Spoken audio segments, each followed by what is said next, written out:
नमस्ते दर्शक हो, आइए देखते हैं भारत का सौंदर्य और वैभव। हम महाराष्ट्र के कोपरगांव गांव के पास में ही एक कोकमठाण नाम का एक छोटा सा ग्राम है। वो ग्राम में गोदावरी नदी के तट पर एक सुंदर प्राचीन हेमाडपंथी मंदिर है। शिव विष्णु मंदिर इसका नाम है। ये मेरे पीछे जो दिख रहा है, ये अत्यंत सुंदर प्राचीन मंदिर हमें आज देखना है। इस मंदिर की दो विशेषताएं है। इस मंदिर के सामने से ही गोदावरी नदी बहती है। वो गोदावरी नदी का विस्तीर्ण पात्र हमें दिखाई देता है और ये पूर्ण परिसर जो है, ये संपूर्ण निसर्गरम्य परिसर है। ये परिसर मैं अभी आपको दिखाऊंगा और उसके पश्चात हम ये मंदिर देखने के लिए आरंभ करेंगे। ये सुंदर नदी का परिसर जो मैं अभी आपको दिखाने वाला हूँ और उसके आगे जो हम मंदिर देखने वाले हैं, यहाँ का नक्शीकाम देखने वाले हैं और शिव विष्णु दोनों एक ही स्थान पर दर्शन लेने वाले हैं। ये सारी बातें आपको बहुत प्रसन्न करने वाली है। तो वीडियो या चलचित्र अंत तक देखिएगा, ये आपसे हृदयपूर्वक प्रार्थना है। मंदिर के बराबर सामने जो बहती है, ये गोदावरी नदी का तट है। यही गोदावरी नदी आगे नासिक में जाती है, जिसके तट पर कुंभ मेला भरता है।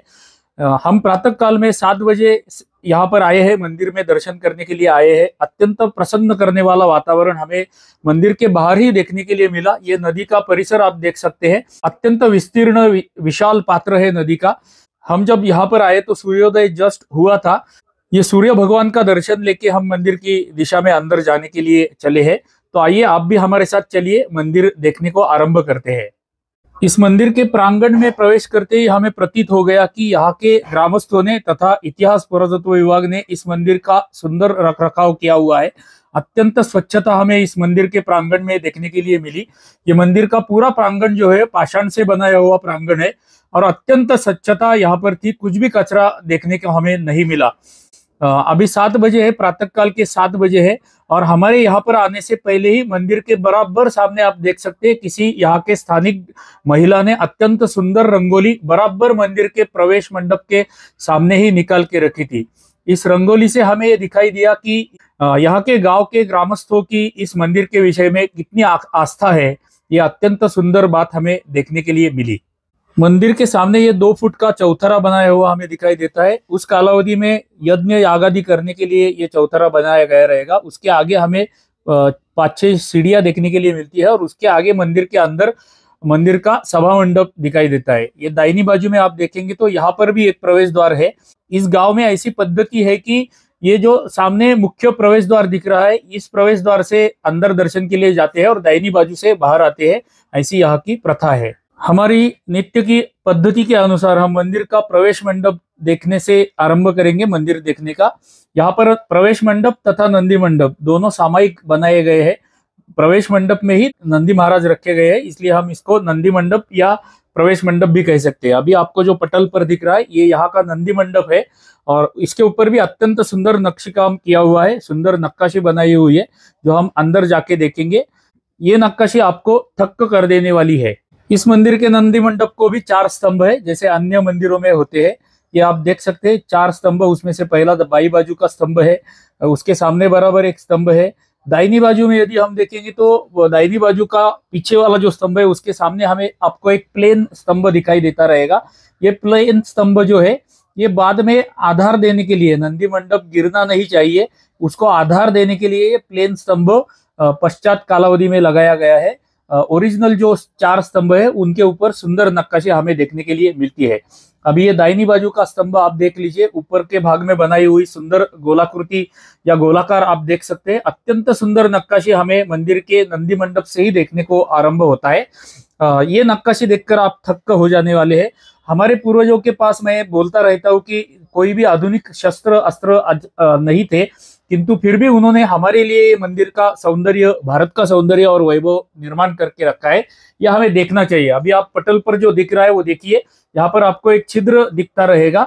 अभी ये सामने का जो पाषाण है उसको वो ऐसा ही रखा गया है और अंदर की बाजू से पाषाण तराश कर निकाला गया है।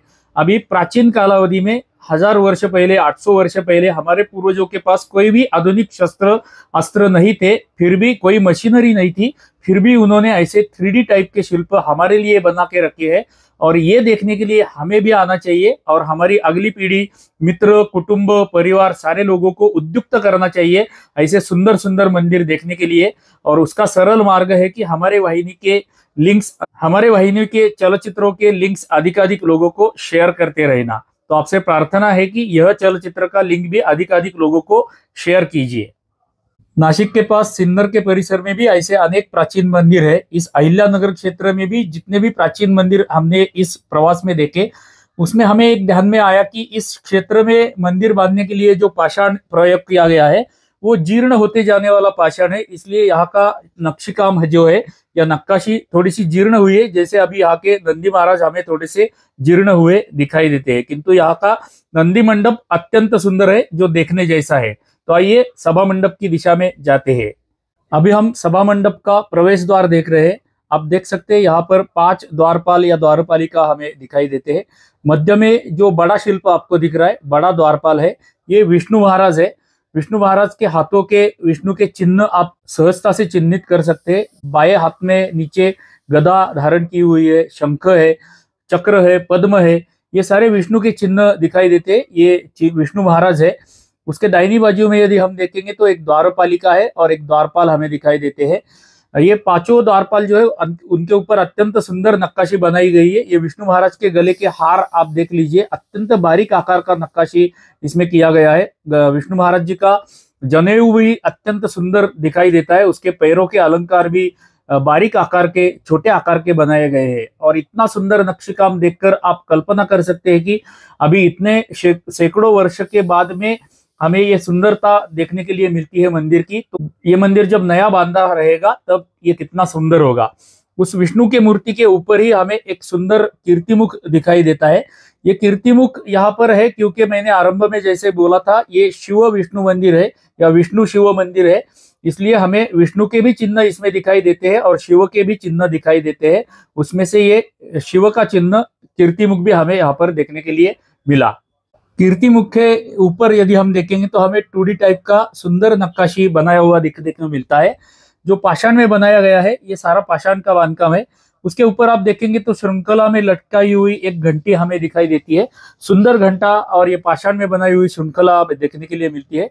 उसके ऊपर ये जो 2 छिद्र आपको दिख रहे हैं, ये भी अंदर का पाषाण तराश कर बनाए गए हैं, बाहर का पाषाण का भाग वैसे ही रखा गया है। उसके ऊपर का गोलाकार आप देख सकते हैं और सुंदर नक्काशी इस स्तंभ पर बनाई गई है। अभी हम ये दाहिनी बाजू का स्तंभ देख रहे हैं, बाएं बाजू का स्तंभ भी वैसा ही है। मंदिर के द्वार शाखाओं की सबसे अंदर वाली जो द्वार शाखा है उसके ऊपर भी अत्यंत सुंदर नक्काशी हमें बनाई हुई देखने के लिए मिलती है। अभी इस बाजू के भी द्वारपाल आप बारकाई से देखेंगे तो आपके ध्यान में आएगा कि इनके भी अलंकार अत्यंत सुंदर पद्धति से बनाए गए हैं। ये बाएं बाजू के द्वारपाल आप देखेंगे तो उनके गले के हार आप देख सकते हैं, उनके कटी वस्त्र, कटी के अलंकार, उनके चरणों के अलंकार, ये सारे देखने जैसे है। इतना सुंदर और इतने छोटे आकार का नक्काशी उन्होंने इतने सैकड़ों वर्ष पहले हमारे लिए बना के रखा है। ये सारे द्वारपालों के नयन आप देखेंगे तो वो भी अत्यंत देखने जैसे है, हम देखते ही रह जाते हैं। ऐसी नक्काशी यहाँ हमें देखने के लिए मिलती है। ये मध्य में विष्णु महाराज जी आप देख सकते हैं, जिसके ऊपर भी अत्यंत सुंदर नक्काशी बनाई गई है। सामान्यतः हमने सारे मंदिरों में देखा हुआ है कि ललाट बिंब में, प्रवेश द्वार का जो ललाट बिंब होता है उसमें गणेश जी होते हैं। एक ही केवल हमने भैरवनाथ का मंदिर सातारा का देखा था जहां पर योगी की मूर्ति थी। अभी यहाँ पर ये विष्णु का मंदिर है, इसलिए हमें गणेश जी के स्थान पर ललाट बिंब में गरुड़ देवता हमें दिखाई देते हैं। अभी हमारा महेश जो दिखा रहा है वो गरुड़ देवता के पंख है। उसके ऊपर यदि हम देखेंगे तो हमें 2 सूर्य सुंदरिया जिनके हाथ में चौरी ली हुई है, ऐसी 2 सूर्य सुंदरिया ललाट बिंब के ऊपर की दिशा में हमें देखने के लिए मिलती है। ये विशेषता है इस मंदिर की, ऐसे बहुत कम मंदिरों में हमें देखने के लिए मिलता है। अभी मंदिर का उम्बरठा हम देख लेते हैं। यहाँ पर भी एक 3D टाइप का शिल्प बनाया गया है, आप देख सकते हैं। महेश अभी पीछे उंगली डालकर हमें दिखा रहा है। सामने का पाषाण वैसे ही रखा गया है और उसके पीछे का भाग पाषाण तराश कर निकाला गया है। ऐसा सुंदर शिल्प हमें यहाँ पर देखने के लिए मिला। उसके दोनों बाजू में यदि हम देखेंगे तो 2 सुंदर शिल्प हमें बनाए हुए दिखाई देते हैं। प्रवेश द्वार के मध्य में आप देख सकते हैं 5 छोटे मंदिर बनाए गए हैं। उसमें सबसे मध्य का जो मंदिर है उसमें शिव या विष्णु का शिल्प हमें दिखाई देता है, मूर्ति दिखाई देती है। अभी जीर्ण हुआ इसलिए हम अच्छी पद्धति से चिन्हित नहीं कर सकते। उसके बाजू में, दोनों बाजू में आप देखेंगे तो 2 वाद्य बजाती हुई सूर्य सुंदरिया हमें देखने के लिए मिलती है और 2 नमस्कार की मुद्रा में सूर्य सुंदरिया हमें देखने के लिए मिलती है। ऐसा सुंदर नक्काशी ऊपर प्रवेश द्वार के ऊपर भाग में बनाया गया है। उसके ऊपर यदि हम देखेंगे तो कीर्तिमुखों का एक पट्टा यहाँ पर बनाया गया है। प्रवेश मंडप का जो छत है वो छत के 8 दिशाओं में ऐसा कीर्तिमुखों का पट्टा बनाया हुआ हमें देखने के लिए मिलता है। ये कीर्तिमुख एक सारे एक जैसे दिखने वाले एक ही आकार के हैं और अत्यंत सुंदर नक्काशी हमें ऊपर के भाग में भी देखने के लिए मिलती है। अभी हम मंदिर के सभा मंडप में प्रवेश करेंगे। आइए, अब हमने मंदिर के सभा मंडप में प्रवेश किया हुआ है। इस मंदिर की रचना यदि हम देखेंगे तो सबसे पहले बाहर हमने नंदी मंडप देखा था, वहां से अंदर आते ही हमें सभा मंडप दिखाई देता है जहां पर हम अभी खड़े हैं।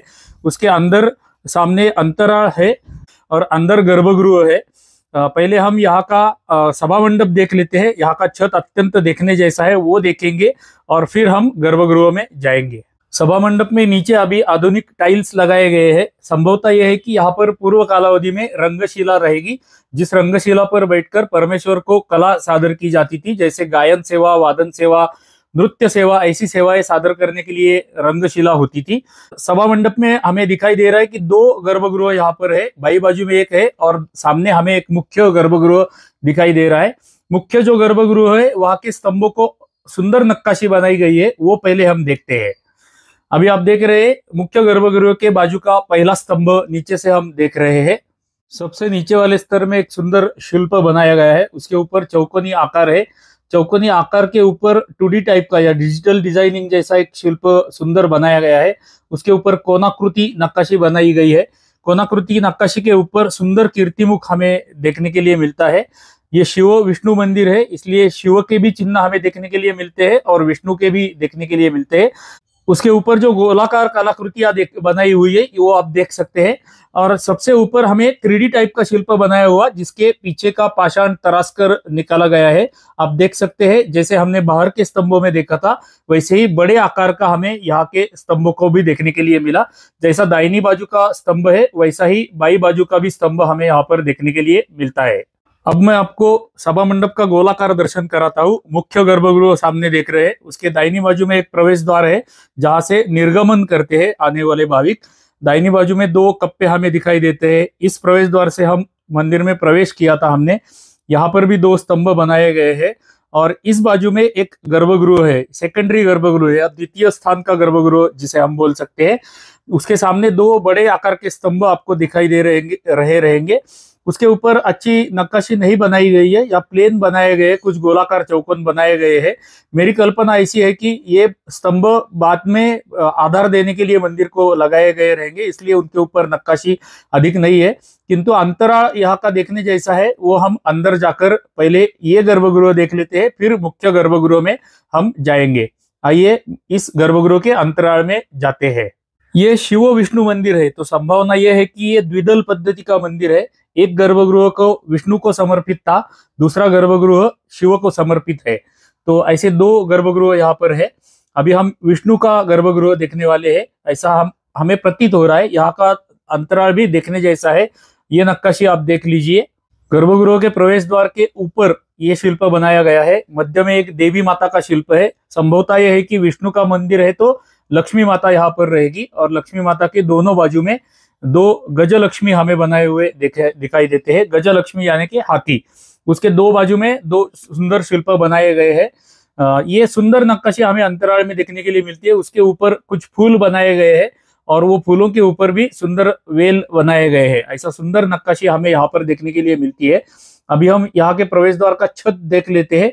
अभी एक अंतराल अत्यंत छोटा है, इसलिए एक फ्रेम में पूरा मैं आपको दिखा नहीं सकता हूँ, किंतु आप देख सकते हैं यहाँ पर भी एक ललाट बिंब है। ललाट बिंब में गणेश जी की स्थापना कर दी गई है। ये गणेश जी का दर्शन लेके हम अंदर के विष्णु महाराज का दर्शन लेने के लिए जाते हैं। यहाँ की द्वार शाखाएं देखेंगे या स्तंभ देखेंगे तो वो भी अत्यंत सुंदर गोलाई नक्काशी बनाई गई है यहाँ पर, और 3D टाइप का नक्शी काम यहाँ भी बनाया गया है। ये सुंदर कीर्तिमुख आप देख सकते हैं, अत्यंत छोटे आकार का, लगभग 1-1.5 इंच ऊंचाई का कीर्तिमुख ये है। अभी थोड़ा सा जीर्ण हुआ है, किंतु 3D टाइप का शिल्प यहाँ पर भी बनाए हुए हमें दिखाई देते हैं। द्वार शाखाएं आप पैरेलली देखते रहिए। द्वार शाखाओं पर भी अत्यंत सुंदर नक्काशी और व्याल शिल्प बनाए गए हैं। अभी हम नीचे के द्वारपाल देख लेते हैं। इस मंदिर में हमें 3 स्थानों पर द्वारपाल दिखाई देते हैं। पहले हमने देखे हुए जो प्रवेश मंडप के सामने थे, सभा मंडप के प्रवेश द्वार पे। अब ये दूसरे गर्भगृह के द्वारपाल हम देख रहे हैं। मध्य में सुंदर विष्णु का शिल्प बनाया गया है और दोनों बाजू में द्वारपाल या द्वारपालिकाएं बनाई हुई हमें देखने के लिए मिलती है। या अंदर की बाजू से भी आप देखेंगे तो वहां पर भी एक द्वारपालिका है। मुख्य जो विष्णु भगवान द्वारपाल करके यहाँ पर है, उनके ऊपर सुंदर नक्काशी बनाई गई है। अत्यंत सुंदर अलंकार इस शिल्प में बनाए गए हैं। छोटे छोटे आकार का नक्काशी उसमें बनाया गया है। उसके कटी वस्त्र देख लीजिए, कटी के अलंकार देख लीजिए, नीचे हार है बड़े आकार का, वो भी अत्यंत सुंदर पाषाण में बनाया गया है। और जैसे ये बाएं बाजू के द्वारपाल है, वैसे ही हमें सेम टू सेम द्वारपाल दाहिनी बाजू में भी देखने के लिए मिलते हैं। अभी जो आप पटल पर देख रहे हैं, ये दाहिनी बाजू के द्वारपाल है। तो इतना सुंदर नक्काशी हमारे पूर्वजों ने हमारे लिए बना के रखी है। तो ये देखने के लिए हमें आना चाहिए और हमारे मित्रगणों को भी यहाँ पर आने के लिए उद्युक्त करना चाहिए। ये विष्णु के गर्भगृह का उंबरठा है, जिसपे 3D टाइप का सुंदर प्रोजेक्टेड शिल्प काम बनाया हुआ आप पटल पर देख रहे हैं। अब हम इस गर्भगृह में प्रवेश करते हैं और गर्भगृह में जाके दर्शन लेते हैं। आइए। गर्भगृह में मुख्य देवता का जो आसन है, उसके नीचे यदि हम देखेंगे तो पंढरपुर के पांडुरंग भगवान का शिल्प यहाँ पर बनाया गया है। पांडुरंग की मूर्ति यहाँ पर बनाई गई है। अपने कमर पे हाथ रखे हुए पांडुरंग भगवान हमें यहाँ पर दर्शन करने के लिए मिलते हैं। दोनों बाजू में कलश रख के, एक के ऊपर एक कलश रख के सुंदर नक्काशी बनाई गई है। उसके ऊपर, आसन के ऊपर जो मुख्य देवता की मूर्ति है, वो अभी गोलाकार में आपको पाषाण दिख रहा रहेगा। ये जीर्ण हुई है संपूर्ण मूर्ति, किंतु हमारा कयास ऐसा है या कल्पना है हमारी ऐसी है कि यहाँ पर विष्णु भगवान की मूर्ति प्राचीन कालावधि में रहेगी। अब ये तो पूर्ण जीर्ण हुई पाषाण हमें यहाँ पर देखने के लिए मिलता है। उसके ऊपर एक देव कोष्टक बनाया गया है और देव कोष्टक को छोटा सा नक्शी काम बनाया गया है। ऊपर का छत यदि हम देखेंगे तो गोलाकार होते जाने वाला, छोटा छोटा होते जाने वाला शिखर हमें देखने के लिए मिलता है। अंदर से मध्य में एक कमल बनाया हुआ देखने के लिए मिलता है। अभी हमारा सभा मंडप का छत जो देखने जैसा है वो देखना बाकी है, वो पहले देख लेते हैं। अभी आप देख रहे हैं पटल पर वो सभा मंडप का सुंदर छत है। ऐसा सुंदर छत हमने जगदम्बा माता मंदिर में देखा था। वैसा ही छत हमें सुंदर यहाँ पर देखने के लिए मिला। प्रकाश की थोड़ी मर्यादा है, प्रकाश योजना यहाँ पर अच्छी नहीं है, इसलिए जो कुछ भी आपको देखने को लिए मिल रहा है पटल पर वो देख लीजिए। किंतु इतना तो ध्यान में रखिए कि अत्यंत सुंदर नक्काशी जैसे अन्य मंदिरों में हमें देखने के लिए नहीं मिलती है, वैसी यहाँ पर देखने के लिए मिलती है। अनेक पद्धति की सूर्य सुंदरिया हमें ऊपर की दिशा में बनाई हुई देखने के लिए मिलती है। और मध्य भाग में तो इतना सुंदर प्रोजेक्टेड आकार कमल का भाग बनाया गया है कि आप देखकर थक्क हो जाएंगे। इसका एक भाग टूटा हुआ है जो मंदिर के बाहर अभी रखा हुआ है। ये अत्यंत सुंदर नक्शी काम है। इतना ही मैं इसका वर्णन करूंगा, आप पटल पर देखते रहिए। हमारे इतिहास पुरातत्व खाते को प्रार्थना है, विभाग को प्रार्थना है कि इसकी रख रखाई करनी चाहिए, इसका जीर्णोद्धार करना चाहिए। ये अभी आप पटल पर देख रहे हैं, ये ऊपर से टूटा हुआ भाग बाहर लाके किसी ने रखा हुआ है।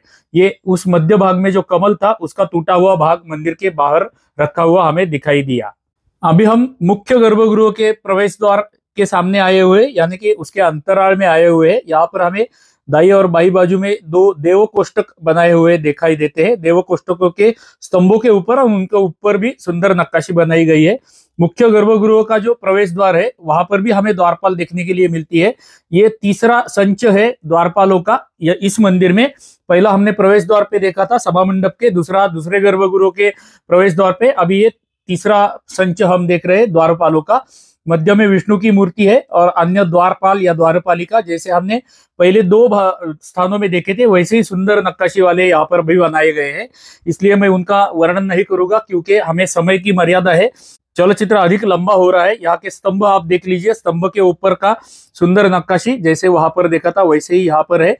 ऊपर की दिशा में आप देखेंगे तो 5 छोटे छोटे मंदिर बनाए गए हैं और मध्य में एक देवता का शिल्प है और दोनों बाजू में 4 सूर्य सुंदरियां हमें ऊपर की भाग में प्रवेश द्वार के देखने के लिए मिलती है। अत्यंत सुंदर छोटे आकार की नक्काशी यहाँ पर भी बनाई गई है। यदि आपको यह मंदिर अच्छा लग रहा रहेगा तो कृपया नीचे दिया हुआ थैंक्स का बटन का प्रयोग करें। थैंक्स का बटन दबाकर हमें प्रोत्साहित करें, ये आपसे हृदयपूर्वक प्रार्थना है। अभी आप प्रवेश द्वार के ऊपर का ललाट बिंब देख रहे हैं। यहाँ पर भी ललाट बिंब में गरुड़ देवता का दर्शन हमें हो जाता है और उसके ऊपर का छत अभी सुंदर पद्धति से देख सकते हैं। थोड़ी सी प्रकाश योजना हमने सुधार किया है उसमें, इसलिए आपको अच्छा अभी दर्शन दिख रहा रहेगा। इस अंतराल का छत भी अत्यंत देखने जैसा है, जो काले रंग का भी आपको दिख रहा है। थोड़ा सा प्रकाश योजना कम है यहाँ पर, किंतु सुंदर नक्काशी ऊपर छत में बनाई गई है। मध्य में एक प्रोजेक्टेड कमल बनाया गया है और गोलाकार छोटा छोटा होते जाने वाला छत हमें देखने के लिए मिलता है। नीचे के भाग में त्रिकोणी पाषाण पर कीर्तिमुख हमें देखने के लिए मिलते हैं। ये चारों कोनों में, चारों पाषाणों पर हमें कीर्तिमुख दिखाई देते हैं और मध्य के पट्टे में हमें सुंदर नक्काशी बनाई हुई छत के भाग में देखने के लिए मिलती है, जो हम देखते ही रह जाते हैं, इतनी सुंदर नक्काशी है। यहाँ का जो देवकोष्ठक हमने देखा था, उस देवकोष्ठक के ऊपरी भाग में भी अत्यंत सुंदर शिल्प और नक्काशी बनाई गई है, कीर्तिमुख बनाया गया है। ऐसी सुंदर नक्काशी इस देवकोष्ठक में है। अभी देवकोष्ठक में कोई देवताओं की मूर्तियां नहीं है, किंतु देवकोष्ठक यहाँ पर है और उनके ऊपर सुंदर नक्काशी बनाई गई है। अभी हम मुख्य गर्भगृह में जाने वाले हैं, किंतु मुख्य गर्भगृह में जाने से पहले यहाँ का उंबरठे के ऊपर किया हुआ प्रोजेक्टेड शिल्प काम आप देख लीजिए। उंबरठे के इस शिल्प काम के ऊपर की दिशा में हम देखेंगे तो अंदर से हमें 3 खड्डे बनाए हुए दिखाई देते हैं, जो अभी आप पटल पर देख रहे हैं। इनका उद्देश्य हमें पता नहीं चला। यदि आपको इन खड्डों का उद्देश्य पता रहेगा तो कृपया कमेंट में लिख दीजिए, ये आपसे प्रार्थना है। ओम त्र्यंबकं यजामहे सुगंधिं पुष्टिवर्धनम उर्वारुकमिव वन्दनान् मृत्योर्मुक्षीयमामृतात्। ओम तत्पुरुषाय विद्महे महादेवाय धीमहि तन्नो रुद्रः प्रचोदयात्।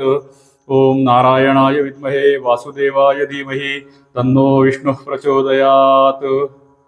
यहाँ के शिवपिंडी की एक विशेषता है, अभी आप देख सकते हैं सामने इस प्रवेश द्वार से हमने मंदिर में प्रवेश किया था। ये उत्तर दिशा है, सामने नदी बहती है। प्रवेश द्वार से अंदर आते ही हमने अंतराल में आए और गर्भगृह का प्रवेश द्वार अभी आप देख रहे हैं। गर्भगृह में प्रवेश करते ही हमें शिवपिंडी का जो ओरिएंटेशन दिख रहा है, ये उत्तर की दिशा में दिखाई दे रहा है। सामान्यतः हमने जितने भी महादेव मंदिर देखे हुए हैं, उनमें शिवपिंडी का ओरिएंटेशन जो होता है वो पूर्व दिशा में या पश्चिम दिशा में होता है, किंतु इस मंदिर में हमें उत्तर दिशा में देखने के लिए मिला। ये यहाँ की विशेषता है। शिवपिंडी के पीछे ही हमें एक आसन पर विष्णु भगवान की 2 मूर्तियों का दर्शन हो जाता है। आप भी दर्शन ले लीजिए हमारे साथ। ओम नारायणाय विद्महे वासुदेवाय धीमहि तन्नो विष्णु प्रचोदयात्। शंख चक्र पद्म गदा हाथ में धारण किए हुए सुंदर विष्णु जी का दर्शन हमें यहाँ पर हो जाता है। काले पाषाण में बनाई हुई ये विष्णु भगवान की मूर्ति भी अत्यंत सुंदर और दर्शनीय है। इसके ऊपर अलंकार आप देख सकते हैं, अत्यंत सुंदर अलंकार इस विष्णु जी को बनाए गए हैं। उनके पैरों में भी अलंकार है और ये मूर्ति भी अत्यंत देखने जैसी है, आप जो पटल पर देख रहे हैं। इस मुख्य विष्णु भगवान की मूर्ति के बाजू में ही, दाहिनी बाजू में यदि हम देखेंगे तो ये भी एक विष्णु भगवान की मूर्ति दूसरी हमें यहाँ पर दर्शन करने के लिए मिलती है। गर्भगृह का, मुख्य गर्भगृह का जो छत है वो भी देखने जैसा है। यहाँ पर भी सुंदर नक्काशी बनाई गई है। अनेक ऊपर हमें सूरसुंदरिया या यक्षिणिया देखने के लिए मिलती है। कुछ सूरसुंदरिया वाद्य बजाती हुई है, कुछ नमस्कार की मुद्रा में है और कुछ यक्षिणिया ऊपर हाथ किए हुए, जैसे हमने अन्य मंदिरों में देखी हुई है वैसे ही यहाँ पर हमें देखने के लिए मिलती है। और कोने के पाषाणों में हमें कीर्तिमुख भी कुछ देखने के लिए मिलते हैं। उसके ऊपर के भाग में सुंदर नक्काशी हमें देखने के लिए मिलती है। यहाँ का छत भी अत्यंत देखने जैसा है, किंतु यहाँ पर प्रकाश व्यवस्था थोड़ी विपरीत है, इसलिए हम आपको अच्छी पद्धति से दिखा नहीं सकते, किंतु सुंदर छत भी हमें यहाँ पर देखने के लिए मिलता है। अभी हमें मंदिर बाहर से देखना आरंभ करना है, किंतु उससे पहले हमने सभा मंडप के छत को अच्छी पद्धति से देखने के लिए थोड़ी सी प्रकाश व्यवस्था की है। आप देख सकते हैं जहां पर यह प्रकाश दिख रहा है आपको, अंदर एक 6-7 फुट का गड्ढा आपको दिखता रहेगा। ये 6-7 फुट के गड्ढे में इतना बड़ा आकार का पाषाण से बनाया हुआ झूमर लटकाया गया है और यहाँ का जो टुकड़ा, हमें गिरा हुआ टुकड़ा मंदिर के बाहर थोड़े समय पहले इसी चलचित्र में देखा था। अभी इसको और भी नुकसान होने वाला है ऐसा हमें दिख रहा है, इसलिए हमारे इतिहास पुरातत्व विभाग को प्रार्थना है कि ये मंदिर का रखरखाव किया जाए, इसमें दुरुस्ती की जाए और ये मंदिर और टूटने से बचाया जाए। यह हमारी हृदयपूर्वक प्रार्थना है इतिहास पुरातत्व विभाग को। अभी हम मंदिर बाहर से देखना आरंभ करते हैं और फटाफट मंदिर बाहर से देखकर चलचित्र की इतिश्री करते हैं। आइए बाहर। अभी हमने सभा मंडप के दाहिनी बाजू के द्वार से निर्गमन किया हुआ है और बाहर हम प्रवेश मंडप में आए हुए हैं। ये प्रवेश मंडप भी वैसा ही है जैसा हमने पहले देखा था। यहाँ भी 4 स्तंभ है, चारों स्तंभों के ऊपर जैसे वहां देखा था वैसे ही यहाँ पर भी 3D टाइप का सुंदर नक्काशी हमें देखने के लिए मिलता है। ये चारों स्तंभ, वहां का प्रवेश मंडप और यहाँ का प्रवेश मंडप सेम टू सेम बनाए गए हैं। यहाँ के द्वारपाल जो है वो भी द्वारपाल, अभी ये चौथा संच देख रहे हैं, एक ही मंदिर में चौथा द्वार देख रहे हैं जहां पर द्वारपाल समान बनाए गए हैं। हमने 3 इसके पहले ऑलरेडी देखे हुए हैं। यहाँ का ललाट बिंब जो है, ये ललाट बिंब में भी गरुड़ देवता की स्थापना कर दी गई है। ये मंदिर की ये विशेषता हमें देखने के लिए मिली। गणेश जी के स्थान पर सारे द्वारों में हमें गरुड़ देवता का चिन्ह यहाँ पर देखने के लिए मिला ललाट बिंब में। उसके ऊपर के 5 मंदिर या छोटे नक्काशे आप देख सकते हैं। यहाँ पर प्रकाश व्यवस्था अच्छी है, इसलिए आपको अच्छा दिखता रहेगा। ऊपर का छत अभी यहाँ का अधिक नुकसान हुआ है, इस बाजू के छत का, किंतु सुंदर नक्काशी ऊपर छत में झूमर बनाया हुआ, पाषाण में बनाया हुआ झूमर आप देख सकते हैं। इतने सैकड़ों वर्षों के बाद नुकसान होने के बाद भी ये इतना सुंदर दिख रहा है। हम इस द्वार से सभा मंडप से बाहर आए थे, अभी हम मंदिर बाहर से देखना आरंभ किया है हमने। आप यहाँ पर देख सकते हैं, यहाँ का शिखर जो है वो ईंटों से बांधा गया है। सभा मंडप के ऊपर का भी जो भाग है वो ईंटों से बांधकाम किया गया है। यहाँ पर हमें पाषाण तथा ईंट ये दोनों का सम्मिश्र बांधकाम किया हुआ दिखाई देता है। हमें ऐसा लग रहा है कि नीचे का जो पाषाण का बांधकाम है वो प्राचीन कालीन रहेगा। उसके बाद में जीर्णोद्धार जब किया गया रहेगा इस मंदिर का, तब इसमें ईंटों का प्रयोग किया गया रहेगा, ऐसा प्रतीत होता है, क्योंकि यहाँ पर सम्मिश्र बांधकाम शैली हमें देखने के लिए मिलती है। ये मंदिर का चौथरा यदि आप देखेंगे तो आपको ध्यान में आएगा कि ये मंदिर को अंदर जाने के लिए, सभा मंडप में जाने के लिए 8 सीढ़ियां चढ़ के हमें ऊपर मंदिर के सभा मंडप में जाना पड़ता है। यानी कि लगभग 7-8 फुट ऊंचाई का चौथरा एक बनाया गया है, पाषाण का फाउंडेशन बनाया गया है, उसके ऊपर ये मंदिर का बांधकाम किया गया है। अभी आप सामने देख सकते हैं हमारा महेश खड़ा है यहाँ पर। 5.5 पौने 6 फुट ऊंची का महेश है। उस महेश की ऊंचाई से आप कल्पना कर सकते हैं कि ये मंदिर का प्लेटफॉर्म कितने ऊंचाई पर बनाया गया है। गर्भगृह की दाहिनी बाजू अब हम बाहर से देख रहे हैं। यहाँ पर हमें अनेक शिल्पों के चिन्ह दिखाई देते हैं। अभी सारे शिल्प जीर्ण हुए, इसलिए हम उनको चिन्हित नहीं कर सकते, किंतु इतना तो हमें समझ में आता है कि इन स्थानों पर बहुत से सुंदर शिल्प उस कालावधि में बनाए रहेंगे। अब हम मंदिर के दूसरे बाजू में आए हैं। आप सामने देख सकते हैं ये प्रवेश द्वार है या प्रवेश मंडप है। उसके बाजू में हमें कुछ शिल्प दिखाई देते हैं। ये सामने की बाजू में, बाई बाजू में आप देखेंगे तो जाल वातायन हमने बहुत से मंदिरों में देखे थे। ऐसे जाल वातायन के कुछ डिजाइन यहाँ पर बना के रखे हुए हैं।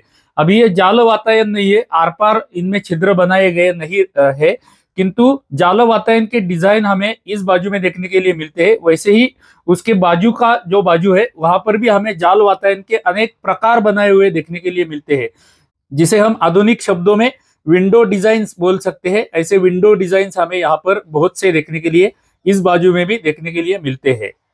अभी मैं आपको गर्भगृह की दूसरी बाजू दिखा रहा हूँ। आप देख सकते हैं नीचे एक चौथरा बनाया गया है। जो चौथरा हमने उस बाजू से देखा था, इस बाजू से अभी हम देख रहे हैं। उसके ऊपर पाषाण में निर्मित की गई है इस मंदिर की पूर्ण निर्मित आधे भाग तक। मेरी उंगली जहां पर दिखा रही है उतने भाग तक पाषाण से निर्मित की गई है और उसके ऊपर ईंटों का शिखर बनाया गया है। तो जैसा पहले मैंने बोला था, पाषाण तथा ईंट ये दोनों का सम्मिश्र बांधकाम जब जीर्णोद्धार किया रहेगा तो ईंटों का बांधकाम किया रहेगा। पाषाण का बांधकाम में जहां पर नक्काशी देखने के लिए मिलती है वो पुरातन रहेगा। मंदिर के गर्भगृह में महादेव को या विष्णु को जो अभिषेक किया जाता है उसका जल या तीर्थ बाहर आने के लिए यहाँ पर व्यवस्था की गई है। आप देख सकते हैं पाषाण में एक वाहिनी बनाई गई है, यानी कि चैनल बनाया गया है। इस चैनल से तीर्थ बाहर आता था और नीचे चौथरे के नीचे एक कुंड बनाया गया रहेगा। अभी ये पूरा ढक चुका है, किंतु इस कुंड में अंदर का तीर्थ आके जमा होता रहेगा। ऐसी व्यवस्था उस कालावधि में तीर्थ के लिए बनाई हुई हमें देखने के लिए मिलती है। अभी ये जीर्ण हुआ है, सब टूटा फूटा है, किंतु हमें कल्पना तो आती है कि पूर्व कालावधि में कैसी व्यवस्था यहाँ पर तीर्थ की रहेगी। अभी जो हमने गोमुख देखा था उसके बाजू में ही ये देवकोष्ठक हमें देखने के लिए मिलता है। इस देवकोष्ठक में किसी देवता का शिल्प है। अभी ये जीर्ण हुआ है, इसलिए चिन्हित नहीं कर सकते हम कौन से देवता का है। उसके ऊपर के भाग में यदि आप देखेंगे तो वहां पर भी एक देवकोष्ठक बनाया गया है, उसमें भी एक देवता है, किंतु ये सारे शिल्प अभी जीर्ण हुए, इसलिए कौन से देवता का ये चिन्हित नहीं कर सकते। किंतु हम कल्पना तो कर सकते हैं कि जब ये मंदिर बांधा गया रहेगा तो इस मंदिर का वैभव कितना रहेगा और कितना सुंदर नक्काशी यहाँ पर रहेगी। मंदिर के पीछे की बाजू में भी हमें कुछ शिल्प या देवकोष्ठक देखने के लिए मिले। जैसा अभी आप दाहिनी बाजू में देख सकते हैं, एक देवकोष्ठक में सूर्य सुंदरी बनाई गई है या किसी देवता का शिल्प है। वैसे ही बाई बाजू में एक देवकोष्ठक देखने के लिए मिलता है, उसमें भी एक सुंदर शिल्प हमें देखने के लिए मिलता है। उसके ऊपर भी जैसा हमने वो बाजू में देखा था वैसा यहाँ पर भी एक शिल्प ऊपर है, और जो दाहिनी बाजू का देखा था उसके ऊपर के भाग में भी एक सुंदर शिल्प हमें देखने के लिए मिलता है। मंदिर की पीछे की बाजू अभी हम नीचे से ऊपर तक देखते हैं। यहाँ पर आप देख सकते हैं एक चौथरा आपको दिखता रहेगा। उसके ऊपर का देव कोष्टक के अंदर एक शिल्प, उसके ऊपर एक गोपुर बनाया गया है। गोपुर में अत्यंत सुंदर नक्काशी बनाई गई है और उसके ऊपर ईंटों से बनाया हुआ भूमिज पद्धति का शिखर हमें देखने के लिए मिलता है। ये महाराष्ट्र के मंदिरों की विशेषता है। ऐसे पद्धति के ईंट काम से बनाए हुए शिखर हमें अनेक मंदिरों में देखने के लिए मिलते हैं। तो दर्शक हो, अभी हमारा पूर्ण मंदिर देखकर हो चुका है। ये गोदावरी नदी का तट, गोदावरी नदी का विस्तीर्ण पात्र, यहाँ का निसर्गरम्य परिसर और ये सुंदर प्राचीन मंदिर हमें अत्यंत प्रसन्न किया इस मंदिर ने, और इस परिसर ने भी हमें अत्यंत प्रसन्न किया। आशा करते हैं कि आप भी यह मंदिर और परिसर देख के प्रसन्न हो गए रहेंगे। यदि आप प्रसन्न हो गए रहेंगे और हमारे दिखाए हुए प्राचीन मंदिर आपको अच्छे लगते रहेंगे, तो आपसे प्रार्थना है कि हर वीडियो को लाइक किया कीजिएगा, एक छोटा सा कमेंट किया कीजिएगा, तथा यह हमारे प्राचीन मंदिर के जो चलचित्र है इनके लिंक्स अपने मित्र, परिवार, कुटुंब, सहकर्मी, ये सारे लोगों को भेजते रहिएगा, ताकि अधिक से अधिक लोगों को ऐसे प्राचीन मंदिर देखने की रुचि लगे और उनको भी इसमें रुचि निर्माण हो जाए। ये सहकार्य आप कर सकते हैं और ये देश सेवा, धर्म सेवा आप भी सहजता से कर सकते हैं। तो आपसे हृदयपूर्वक प्रार्थना है कि हमारे चलचित्र अधिक से अधिक लोगों को शेयर कीजिएगा। उसके बाद में हमारी इतिहास पुरातत्व खाते को हमने जैसे प्रार्थना की थी, वैसे आप अपने माध्यम से आपकी जो कोई भी पहचान रहेगी गवर्नमेंट में या इतिहास पुरातत्व विभाग में, आपकी अगर पहचान रहेगी तो ऐसे मंदिरों का जतन करने के लिए उनको आपकी ओर से भी आप प्रार्थना कर सकते हैं। हमारी अंतिम प्रार्थना तो आपको नित्य रहती है कि यदि अभी तक आपने हमारे चैनल को सब्सक्राइब नहीं किया रहेगा तो सब्सक्राइब भी कर दीजिए। चलिए, तो मिलते हैं ऐसे ही किसी प्राचीन मंदिर के अगले चलचित्र में। तब तक के लिए आप सभी को धन्यवाद, धन्यवाद, धन्यवाद।